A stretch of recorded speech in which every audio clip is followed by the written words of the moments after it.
The Noxious Boar, Part 1. Summer passed, then autumn, winter came.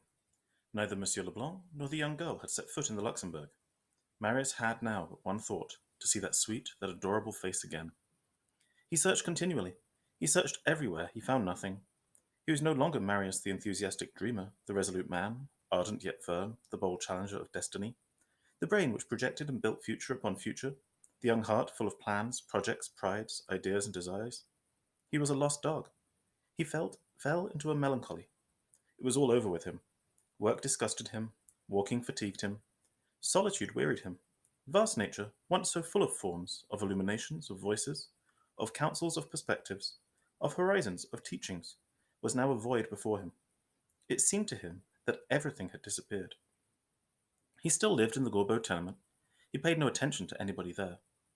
At this time, it is true, there were no occupants remaining in the house but himself and those Jondrettes whose rent he had once paid, without ever having spoken, however, either to the father, or to the mother, or to the daughters. The other tenants had moved away, or died, or had been turned out for not paying their rent. One day, in the course of this winter, he had got up and breakfasted, and was trying to set about his work when there was a gentle rap at his door. As he owned nothing, he never locked his door, except sometimes, and that was very rarely, when he was about some pressing piece of work. And indeed, even when absent, he left his key in the lock. There was a second rap, very gentle like the first. "Come in," said Marius. The door opened. "I beg your pardon, monsieur." It was a hollow, cracked, smothered, rasping voice. The voice of an old man, roughened by brandy and by liquors. Marius turned quickly, and saw a young girl. Part 2. A girl who was quite young was standing in the half-open door. The little round window through which the light found its way into the garret was exactly opposite the door, and lit up this form with a pallid light. It was a pale, puny, meagre creature. Nothing but a chemise and a skirt covered a shivering and chilly nakedness. A string for a belt, a string for a headdress, sharp shoulders protruding from the chemise, a blonde and emphatic patter, dirty shoulder blades, red hands, the mouth open and sunken, some teeth gone, the eyes dull, bold, and drooping, the form of an unripe young girl, and the look of a corrupted old woman. 50 years joined with 15. One of those beings who are both feeble and horrible at once, who make those shudder whom they do not make weep. Marius arose and gazed with a kind of astonishment upon this being, so much like the shadowy forms which pass upon our dreams. The most touching thing about it was that this young girl had not come into the world to be ugly. In her early childhood she must have even been pretty. The grace of her youth was still struggling against the hideous old age brought on by debauchery and poverty. A remnant of beauty was dying out upon this face of 16, like the pale sun which is extinguished by frightful clouds at the dawn of a winter's day. "What do you wish, mademoiselle?" asked he.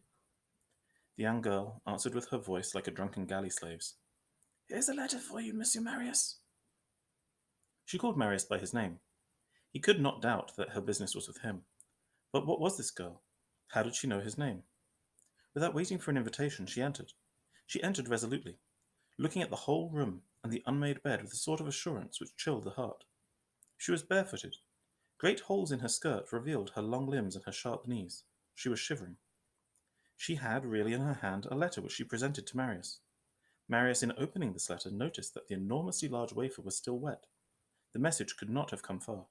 He read, "My amiable neighbor, young man, I have learned of your kindness towards me, that you paid my rent 6 months ago. I bless you, young man. My eldest daughter will tell you that we have been without a morsel of bread for 2 days. 4 persons and my spouse sick. If I am not deceived by my thoughts, I think I may hope that your generous heart will soften at this exposure, and that the desire will subjugate you of being propitious to me by deigning to lavish upon me some light gift. I am with the distinguished consideration which is due to the benefactors of humanity. Jondrette. P.S. My daughter will await your orders. Dear Monsieur Marius." Meanwhile, while Marius was fixed upon her, an astonished and a sorrowful look, the young girl was walking to and fro in the room with the boldness of a spectre.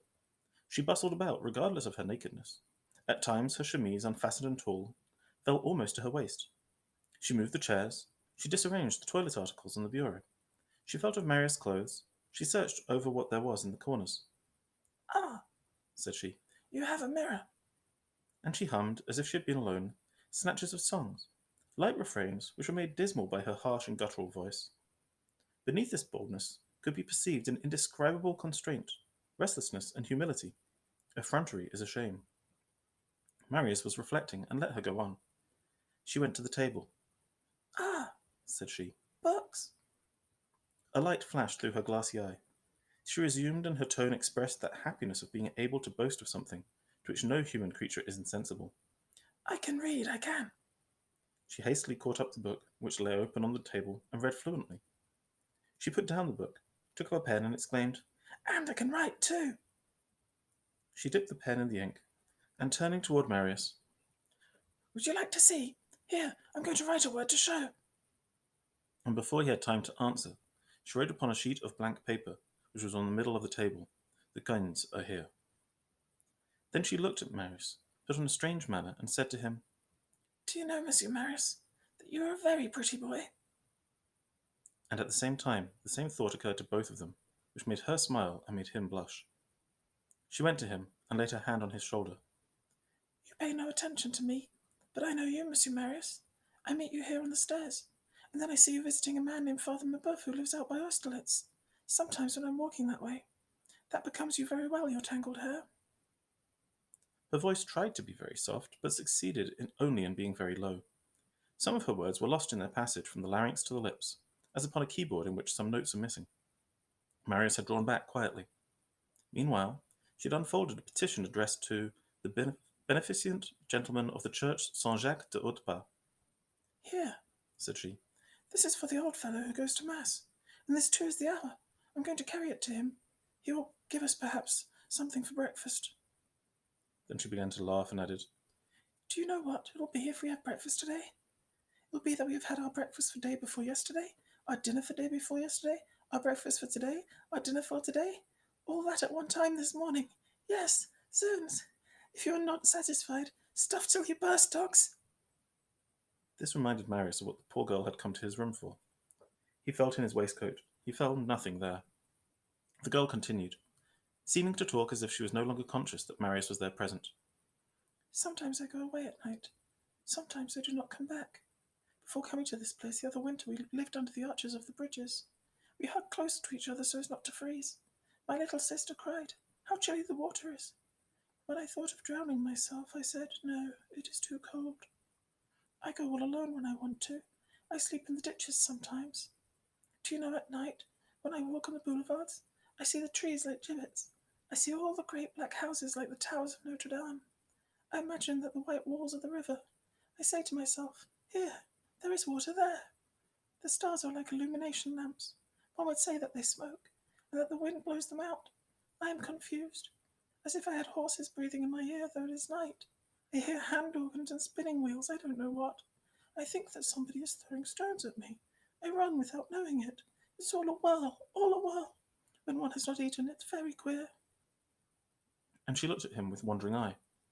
After a thorough exploration of his pockets, Marius at last had got together 5 francs and 16 sous. This was at the time all he had in the world. "That will be enough for my dinner today," thought he. "Tomorrow we will see." He took the 16 sous, and gave the 5 francs to the young girl. She took the piece eagerly. "Good," said she. "There is some sunshine." She drew her chemise up over her shoulders, made a low bow to Marius, then a familiar wave of the hand, and moved toward the door, saying, "Good morning, monsieur." On her way, she saw on the bureau a dry crust of bread, moulding there in the dust. She sprang upon it, and bit it, muttering, "That is good. It is hot. It breaks my teeth." Then she went out. Part 3. For 5 years Marius had lived in poverty, in privation, in distress even, but he perceived that he had never known real misery. Real misery he had just seen. It was this sprite which had just passed before his eyes. In fact, he who has seen the misery of man only has seen nothing. He must see the misery of woman. He who has seen the misery of woman only has seen nothing. He must see the misery of childhood. This young girl was to Marius a sort of messenger from the night. She revealed to him an entire and hideous aspect of the darkness. Marius almost reproached himself with the fact that he had been so absorbed in his reveries and passion that he had not until now cast a glance upon his neighbours. Paying their rent was a mechanical impulse. Everybody would have had that impulse, but he, Marius, should have done better. What? A mere wall separated him from these abandoned beings, who lived by groping in the night without the pale of the living. He came in contact with them. He was in some sort the last link of the human race which they touched. He heard them live, or rather breathe, beside him, and he took no notice of them. Every day, at every moment, he heard them through the wall, walking, going, coming, talking, and he did not lend his ear. And in these words there were groans, and he did not even listen. His thoughts were elsewhere, upon dreams, upon impossible glimmerings, upon loves in the sky, upon infatuations, and all the while human beings, his brothers in Jesus Christ, his brothers in the people, were suffering death agonies beside him, agonizing uselessly. He even caused a portion of their suffering and aggravated it, for they had another neighbor, a less chimerical and more observant neighbor, an ordinary and charitable man. It was clear that their poverty would have been noticed, their signals of distress would have been seen, and long ago, perhaps, they would have been gathered up and saved. Undoubtedly, they seemed very depraved, very corrupt, very vile, very hateful even. But those are rare who fall without becoming degraded. There is a point, moreover, at which the unfortunate and the infamous are associated and confounded in a single word, a fatal word, les miserables. Whose fault is it? And then, is it not when the fall is lowest that charity ought to be greatest? When he thus preached to himself, for there were times when Marius, like all truly honest hearts, was his own monitor, and scolded himself more than he deserved, he looked at the wall which separated him from the Jondrettes, as if he could lend his pitying glance through that partition to warn these unfortunate beings. The wall was a thin layer of plaster, upheld by lathes and joists, through which, as we have just seen, voices and words could be distinguished perfectly. None but the dreamer Marius would not have perceived this before. There was no paper hung on this wall, either on the side of Jondrette's or on Marius' side. Its coarse construction was bare to the eye. Almost unconsciously, Marius examined this partition. Sometimes Reverie examines, observes, and scrutinizes, as thought would do. Suddenly, he arose. He noticed toward the top, near the ceiling, a triangular hole, where three lathes left a space between them. The plaster which should have stopped this hole was gone, and by getting up on the bureau, he could see through that hole into the Jondrette's garret. Pity has, and should have its curiosity. This hole was a kind of Judas. It is lawful to look upon misfortune like a betrayer for the sake of relieving it. Let us see what these people are, thought Marius, and to what they are reduced. He climbed upon the bureau, put his eye to the crevice, and looked. Part 4. What Marius saw was a hole. Marius was poor, and his room was poorly furnished, but even as his poverty was noble, his garret was clean. The den into which his eyes were now at that moment directed was abject, filthy, fetid, infectious, gloomy, unclean. All the furniture were two straw chairs, a rickety table, a few old broken dishes, and in two of the corners two indescribable pallets. All the light came from a dormer window of 4 panes, curtained with spiders' webs. Just enough light came through that loophole to make a man's face appear like the face of a phantom. The walls had a leprous look, and were covered with seams and scars like a face disfigured by some horrible malady. A putrid moisture oozed from them. Obscene pictures could be discovered upon them, coarsely sketched in charcoal. The room which Marius occupied had a broken brick pavement. This one was neither paved nor floored. The inmates walked immediately upon the old plastering of the ruinous tenement, which had grown black under their feet. Upon this uneven soil, where the dust was, as it were, encrusted, which was virgin soil in respect only of the brim, were grouped at random constellations of socks, old shoes, and hideous rags. However, this room had a fireplace, so it rented for 40 francs a year. In the fireplace was a little of everything: a chafing dish, a kettle, some broken boards, rags hanging on nails, a birdcage, some ashes, and even a little fire. Two embers were smoking sullenly. By the table, upon which Marius saw a pen, ink, and paper, was seated a man of about 60, small, thin, livid, haggard, with a keen, cruel, and restless air, a hideous harpy. Lavater, if he could have studied this face, would have found in it a mixture of vulture and pettifogger, the bird of prey and the man of tricks rendering each other ugly and complete, the man of tricks making the bird of prey ignoble, the bird of prey making the man of tricks horrible. This man had a long grey beard. He was dressed in a woman's chemise, which showed his shaggy breast and his naked arms bristling with grey hairs. Below this chemise were a pair of muddy pantaloons, and boots from which the toes stuck out. He had a pipe in his mouth and was smoking. There was no more bread in the den, but there was tobacco.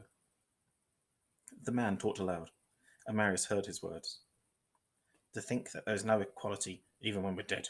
Look at Père Lachaise, the great, those who are rich in the upper part, and the avenue of the acacias, which is paved. They go there in their carriage.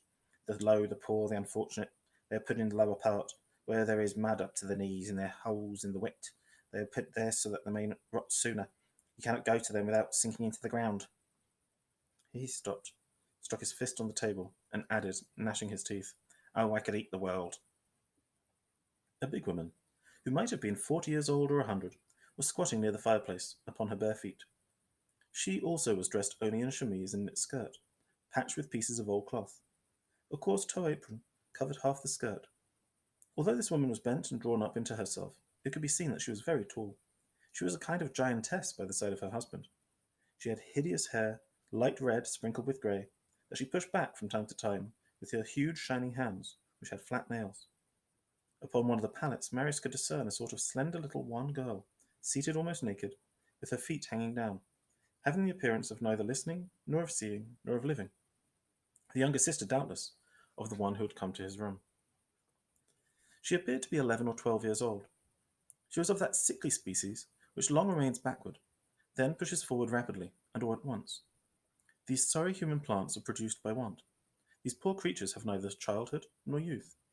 At 15 they appear to be 12. At 16 they appear to be 20. Today a little girl, tomorrow a woman. One would say that they leap through life, to have done with it sooner. This being now had the appearance of a child. Nothing, moreover, indicated the performance of any labour in this room.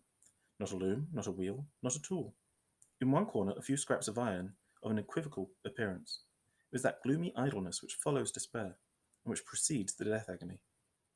Marius looked for some time into that funereal interior, more fearful than the interior of a tomb, for here were felt the movements of a human soul and the palpitation of life. The man became silent. The woman did not speak. The girl did not seem to breathe. The man muttered out, "Rabble, rabble, all is rabble." Part 5. Marius, with a heavy heart, was about to get down from the sort of observatory which he had extemporized, when a sound attracted his attention, and induced him to remain in his place. The door of the garret was hastily opened. The eldest daughter appeared upon the threshold. On her feet she had coarse men's shoes, covered with mud, which had been spattered as high as her red ankles, and she was seen wrapped in a ragged old gown, which Marius had not seen upon her an hour before, but which he had probably left at his door that she might inspire the more pity, and which she must have put upon going out. She came in, pushed the door to behind her, stopped to take breath, for she was quite breathless, then cried with an expression of joy and triumph, "He is coming!" The father turned his eyes, the woman turned her head, the younger sister did not stir. "Who?" asked the father. "The gentleman." "The philanthropist?" Yes, "Of the Church of Saint Jacques?" yes. "There, true, he is coming." He's coming in a fiacre. "In a fiacre, it's Rothschild." The father arose. "And are you sure then, sure that he is coming? The brute may have forgotten the address. I will bet that the old fool—" Just then there was a light rap at the door. The man rushed forward and opened it, exclaiming with many low bows and smiles of adoration, "Come in, monsieur. Deign to come in, my noble benefactor, as well as your charming young lady." A man of mature age and a young girl appeared at the door of the garret. Marius had not left his place. What he felt at that moment escapes human language. It was she. Whoever has loved knows all the radiant meaning contained in the 3 letters of this word, she. It was indeed she. Marius could hardly discern her through the luminous vapour which suddenly spread over his eyes. It was that sweet absent being, that star which had been his light for 6 months. It was that eye, that brow, that mouth, that beautiful vanished face which had produced night when it went away. The vision had been in an eclipse. It was reappearing. She appeared again, in this gloom, in this garret, in this shapeless den, in this horror. Marius shuddered desperately. What? It was she. The beating of his heart disturbed the night. He felt ready to melt into tears. What? At last he saw her again, after having sought her for so long. It seemed to him he had just lost his soul, and that he had just found it again. She was still the same, a little paler only. Her delicate face was set in a violet velvet hat. Her form was hidden under a black satin pelisse. Below her long dress, he caught a glimpse of her little foot squeezed into a silk buskin. She was still accompanied by Monsieur Leblanc. She stepped into the room and laid a large package on the table. The elder Jondrette girl had retreated behind the door and was looking upon that velvet hat, that silk dress, and that charming happy face with an evil eye. Part 6. Monsieur Leblanc approached with his kind and compassionate look and said to the father, Monsieur, you will find in this package some new clothes, some stockings, and some new coverlets. Our angelic benefactor overwhelms us, said Jondrette, bowing to the floor. Then, stooping to his eldest daughter's ears, while the two visitors were examining the lamentable abode, he added rapidly in a whisper, Well, what did I tell you? Rags, no money, they're all alike. For some moments, Jondrette had been looking at the philanthropist in a strange manner. Even while speaking, he seemed to scrutinize him slowly, as if he were trying to recall some reminiscence. Suddenly he passed over to his wife, who was lying in her bed, appearing to be overwhelmed and stupid, and said to her quickly and in a very low tone, Notice that man. And then, turning toward Monsieur Leblanc and continuing his lamentation, You see, monsieur, my whole dress is nothing but a chemise of my wife's, and all that torn. In the heart of winter I cannot go out for lack of a coat. Well, monsieur, my worthy monsieur, do you know what is going to happen tomorrow? Tomorrow is the 4th of February, the fatal day, the last delay that my landlord will give me. If I do not pay him this evening, tomorrow my eldest daughter, myself, my spouse with a fever, my child, we shall all four be turned outdoors and driven off into the street upon the boulevard without shelter, into the rain, upon the snow. You see, monsieur, I owe 4 quarters a year. That is 60 francs. Jondrette lied. 4 quarters would have made but 40 francs, and he could not have owed for 4, since it was not 6 months since Marius had paid for 2. Monsieur Leblanc took 5 francs from his pocket and threw them on the table. Jondrette had time to mutter into the ear of his elder daughter, The whelp, what does he think I'm going to do with his 5 francs? Meantime, Monsieur Leblanc had taken off a large brown overcoat, which he wore over his blue surtout, and hung it over the back of the chair. I will be here at 6 o'clock, said he, and I will bring you the 60 francs. My benefactor, said Jondrette, distractedly, and he added in an undertone, Take a good look at him, wife. Just then the overcoat on the chair caught the eye of the elder daughter. Monsieur, said she. you forgot your coat. Jondrette threw a crushing glance at his daughter, accompanied by a terrible shrug of the shoulders. Monsieur Leblanc turned and answered with a smile. I do not forget it. I leave it. Oh, my patron, said Jondrette, my noble benefactor, I'm melting into tears. Allow me to conduct you to carriage.